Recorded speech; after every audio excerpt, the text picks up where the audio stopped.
I'm gonna show you guys how to install the VegaTrem VT1. Now they did send me this tremolo, but this is an honest review and an honest tutorial on how to install the tremolo. So I came up with them with the crazy idea. I was like, hey, I got this carbon fiber guitar. They don't offer like tremolos just yet, but I want to add one. I pitched them the idea. They loved it. They thought it was insane. And here we are now. So this is what you get inside the box. You get a detailed like little pamphlet on how to install the tremolo and with different gauges and settings and all that stuff, like super detailed, high tension, medium tension, low tension, extra low tension, and even pictures on how the tremolo should look when you install it. Now this is a plug and play replacement for your existing tremolo on the Fender. I'm installing this on the Fender 1983. It's a Japan one, I think. So yeah, but anyway, you can also get a little pamphlet, another one that says hey, if you need help, go ahead, go on our website, and we have videos there, tutorials on how to install this tremolo. But if you need any further help, go ahead and contact VegaTrem on Instagram or on their email, and they'll help you out. You get a sticker too, which is cool. But look, this one's inside the box. Everything was neater inside the box when I got it. It's just because I had to rethrow everything back in there for the video that I recorded. I recorded this almost like a year ago. But anyway, we're here now. You get medium tension springs. You get low tension springs. You also get high tension, another medium tension. I forgot to cut this out, but it's in there anyway. So high tension springs. And then you should get standard. This is a standard bar. And then this part of the video was supposed to be before that bar. It's extra low tension springs. Anyway, this is the bar. This is how it looks. The quality is super good. It's super heavy too. It's like it has some weight to it. And then these little O-rings right here and that plastic piece are for support. So when you screw in the tremolo, it's nice and tight in there, and you could still spin it, and dude, it's so good. And so you see how I'm showing you this angle because you see how the bar goes up. So some people are picky about that if you want to see that. So that's why I'm showing you. But this is how the VegaTrem looks out of the box, and it's nice, man. I mean, the quality of it. It has a weight to it, which surprised me because it's like super tiny, like compared to like a Floyd Rose or something. And it has some weight to it. Those screws are to lock in the springs. But here's a side view of it. And I'm also going to show you a front view of it and then another view of the side as well. But like I said, it's a super detailed video on, checking it out if you ever want to get a VegaTrem. So, and I do highly recommend them as well. But here is me putting the bar inside. And I just want to show you, see how you give a little force. After a while, I've had the tremolo installed now for I think almost a year now, and it's a little easier to put in the bar now. But in the beginning, you do have to push it quite a bit, and then once you screw it on, because you have those little ridges, and they're actually pretty big, so it's easy to get a little tight in it. But look at that. Once I try to move the bar, and like it moves the whole thing.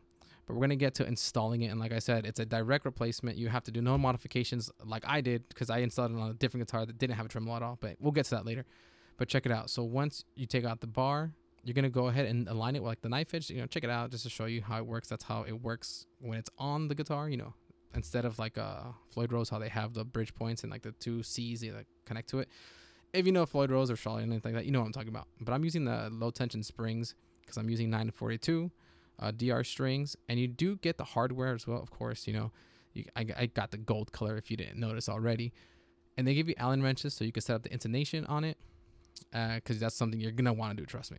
So now I'm gonna go ahead and take off all these strings, and like I said, I think it's a 1982 or 83 Japanese Fender.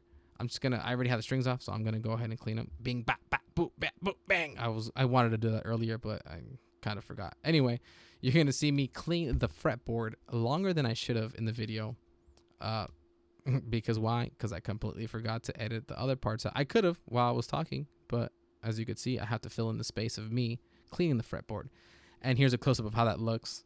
I mean, this guitar played great and everything like that. So anyway, let's stop me yapping. Let's go back to the video on how to install this. You're going to go ahead and take off all the screws.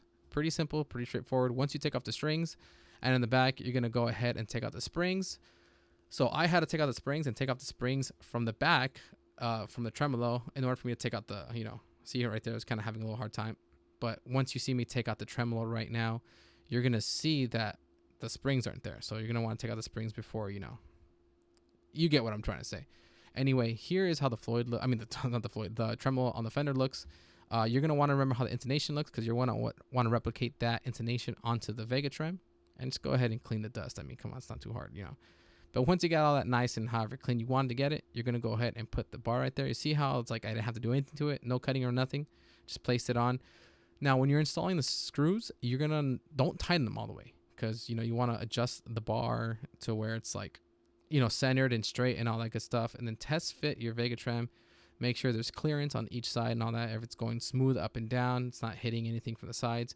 Once you got it good, you're going to go ahead and tighten the screws. And then once you tighten them, you're going to go ahead and test fit it again. You know, make sure it's not hitting anything. Make sure it's kind of like it has a little smooth action. Just make sure it feels good and it's not like bumping into anything. Then you're going to get the springs. You're going to put them in the back, you know, put the little claw thing in there and then tighten them up. And that's just to secure the springs from coming out or anything like that. Not that I don't have them on now, the screws, but so they don't come out anyway, the springs, but it's just a little extra security that they do. And I mean, look at this. It's nice. I mean, the quality, like I said, the quality of this thing is pretty damn badass. I'm going to be doing more reviews of other tremolos as well, but this video has been long overdue. Anyway, you're going to install the VegaTrem back in. You're going to go ahead and put the springs on. It's pretty simple. You know, if you have to adjust the springs in the back. I'm using 9 to 42 strings, by the way. Oh my God, I can't believe it. I set the a little too late. But anyway, it's all good. But that's how the VegaTrem looks when it's just placed in there.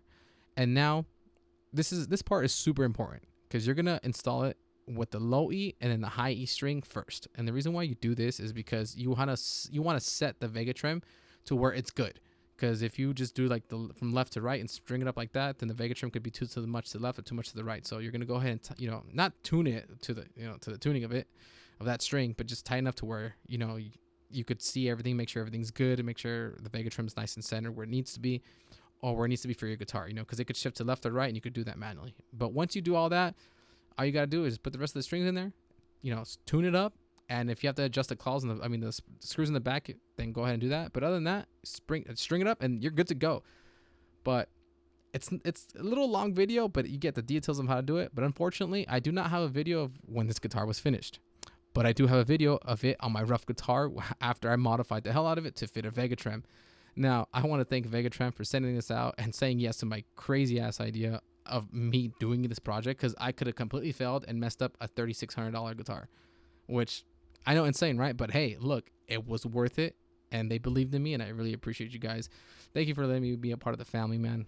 I'm happy to be an endorsed artist by VegaTrem. If you guys want to check them out, check out their website, vegatrem.com. I'll link their stuff in the bio description as well, and I'll put in the bio as well of me playing the guitar and how it sounds. So anyway, thank you guys for checking it out, and Godspeed.